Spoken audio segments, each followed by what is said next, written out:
being that we are looking at not just Martin Luther King Jr.'s, the commemoration for Martin Luther King Jr.'s birthday. His official birthday was January 15th, which we acknowledged last week. But also, the Project 2025 is kicking off today, right? That thing is happening down in Washington, D.C., and Project 2025 is here. We've been talking about Project 2025 all of last year for the most part, and we dove in, we focused, we talked about the different elements of it. We talked about what would happen if this election went in the way that it did. And so now it's here. And I want to talk a little bit about what that means because it's going to really tie into this notion of honoring Dr. King's legacy and realizing what is lying before us. Now, before he was assassinated, and this is going to, for those of you who heard me speak on this in California last week for the California Black Legislative Caucus, their annual Martin Luther King Jr. breakfast, I said a lot of this last week, but I wanted to bring it forward because I didn't get a chance to share it with all of you. And before he was assassinated, the last speech that he gave was entitled "Why America is Going to Hell," Martin Luther King Jr. So I know a lot of people, again, they like to have him stuck in this "I have a dream" space. He's like in the sunken place of their mind, just sort of frozen. I have a dream, I have a dream, I have a dream on a loop. But that was like one part of his life. And then he lived several years after that where he spoke other things and said other things. And the last speech he was going to give was entitled "Why America is Going to Hell." And this was an undelivered speech because he was assassinated before he could give it. But his commentary and what he was going to talk about in this speech towards the end of his life really represented a dramatic shift, right? It's a dramatic shift from or at least a dramatic shift as compared to what we think of him as when we talk about him in the broader American body politic.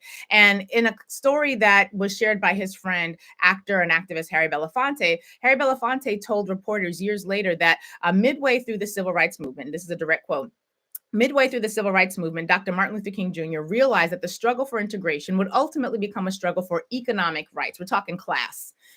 Hey, Snoop, how was it? Dancing for the billionaires, buck dancing, it's a thing. But he said that ultimately the struggle for integration was going to become a struggle for economic rights. Hey, Soldier Boy, I saw you waving that money, that stash of money that you got from performing at the inauguration, and you was good because you got your bag. And Nelly said it wasn't even about his bag.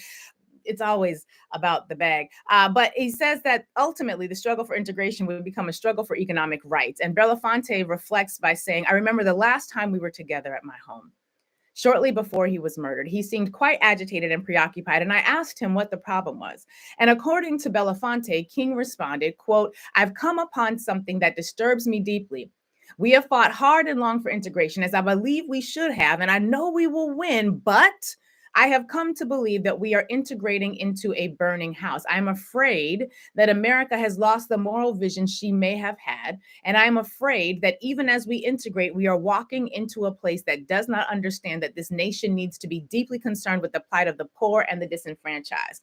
You know, Snoop, the people who don't got bags for buck dancing at the Klan rally. Until we commit ourselves to ensuring, says Martin Luther King, he continues, he didn't say that last part, that was me. Until we commit ourselves to ensuring that the underclass is given justice and opportunity, we will continue to perpetuate the anger and violence that tears the soul of this nation. I fear I am integrating my people into a burning house. Now, Harry Belafonte goes on to say that statement took me aback. It was the last thing I would have expected to hear, considering the nature of our struggle. And it's important because most people in the nation prefer the "I have a dream" version of Dr. King. We know this. I mean, we see it all the time on whatever social media platforms we're on. Hey, by the way, don't know if you guys are still on TikTok, which mysteriously decided to shut down before the deadline, even though it didn't have to, made a weird entreaty to CODIS in chief. I call him CODIS because he's the convict in chief, made a weird entreaty to CODIS to not follow through with the law, which is still the law, by the way. And then CODIS basically was like, I'm not going to, I'm going to see if I can get an executive order so that this social media app can still come. And it was weird that TikTok did that because Joe Biden had already said he wasn't going to enforce what the Supreme Court did. So this was all like sort of hype. This was all sort of hope. So yeah, so it's going, you'll see a lot of the "I have a dream" versions of Martin Luther King on these social media platforms because these social media platforms have been paid for by billionaires who, quite frankly, have a vested interest in the nightmare. They have a vested interest in the nightmare. And so Dr. King is later quoted as saying to reporters that "I talked in Washington in 1963. This is him talking about his own dream.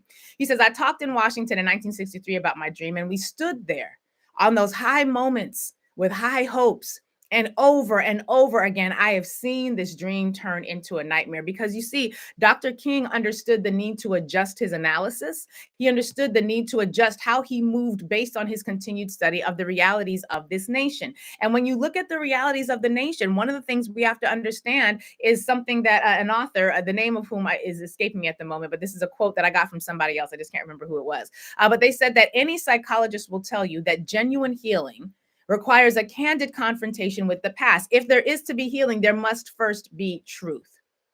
There must first be truth. And the truth is that today we are entering Project 2025 America. And as I've said before, I did not want the election to go this way. I know a lot of you did not want the election to go this way. But the reality is, had we not seen this particular outcome, I think that there's also the risk that America might have continued with the pretense. America might have continued with the pretending that, things were getting better. We had just elected a woman president who was also Black and South Asian. I feel like we would have continued to deal with America as we wish it to be and not America as it is. And they broke it. Over the weekend, Donald Trump said repeatedly that he rigged the election, and that's the only reason he's the president. Like, he said it out of his mouth. We'll have the clips and we'll play it. We'll break it down. But he talks about the fact that were it not for Elon and them rigging the election, he wouldn't be the president. So we're here. They broke it. We are here. And as Sherilyn Ifill, who phenomenal attorney, former director, president of the NAACP Legal Defense Fund, amazing, brilliant civil rights attorney. She says in her Substack the following: the dream of the historic inauguration that so many of us imagine today, which would have been had Vice President Kamala Harris won. She says the dream of the historic inauguration so many of us imagine today would have truly been a dream. But dreams are for those who have the luxury of sound sleep. The work of democracy building is fueled by snatches of rest and oblivion. We must be ever watchful. She says the dream we imagine for this day might have lulled our country into a deeper slumber. It might have encouraged us to believe that the disease so deeply encoded in America's DNA could be overcome without the kind of reckoning and confrontation with truth that Dr. King so powerfully demanded of this country more than 50 years ago. And today the dream is broken, or at least our understanding of it. And I have a friend who, when we were younger in college, he has these lyrics in one of his rhymes that says, cash rules everything around me, or so it seems. Why do Africans have American dreams? And when you consider that the American dream is based on the African nightmare, we have an opportunity today to see a real clash of realities. The truth is, we are now, as we are celebrating the birth of Dr. Martin Luther King, we're also acknowledging the birth of Project 2025 America. This is the truth with the gloves come off era.